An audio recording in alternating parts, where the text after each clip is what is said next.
और धर्म के भी चार चरण। तो सनातन के चार पैर कौन कौन बताए थे?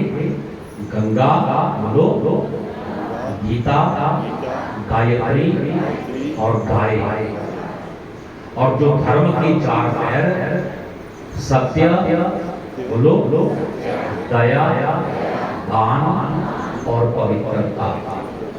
अब इनमें से सारे के सारे पैर हमने धर्म के और सनातन के तोड़ रखे हैं, तो फिर हम धर्म की खेती करने में कामयाब नहीं हो सकते। गुरु शंकर भगवान की धर्म की खेती तभी सार्थक होगी जब गीता जी का भी घर में मान सम्मान होगा, पूजन होगा, पाठ होगा,